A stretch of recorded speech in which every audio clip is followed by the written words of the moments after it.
Untuk korang yang tengah cari setup mesin elektrik, yang tanya mesin elektrik second hand kat kedai kita orang ni, hari ni guys aku buat 3 set combo elektrik second hand. Ini untuk laut-laut dalam guys. Kita ada Beastmaster size 9000, latest model dengan model lama.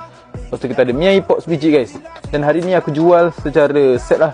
Korang akan dapat mesin dan juga rod. Harga dia memang murah guys.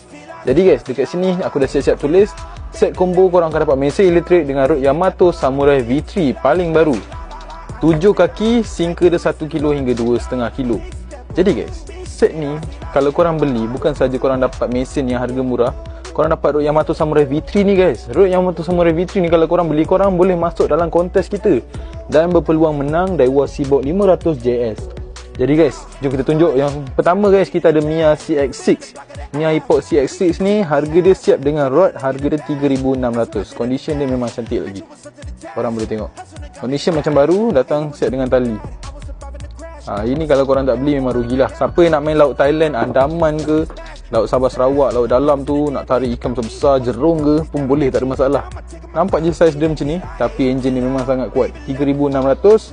Harga boleh nego guys. Ni harga dia, Mia CX6 3,600. Yang kedua guys, kita ada Beastmaster size 9000.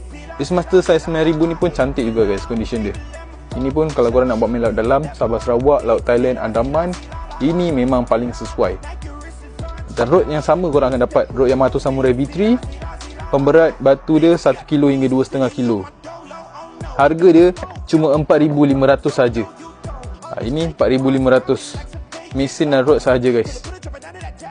Dapat siap kabel. Mia ni pun sama juga, ada kabel, ada box. Ni pun ada siap kabel dengan box dia. 4,500. Mileage dia cuma jalan 5 km saja. Jadi condition dia memang sangat baru. Lepas tu kita ada Beastmaster size 9000 yang model lama punya. Dah mileage dia dah jalan 13 km. Tapi condition dia cantik juga guys. Mileage baru 13 guys, 13 km. Memang lawa lagi ya.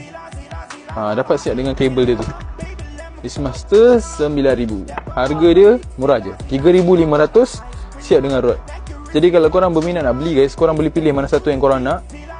Kat sini aku dah siap-siap tulis. Korang boleh screenshot PM kita pada nombor yang tertera ataupun terus datang kedai dekat atas.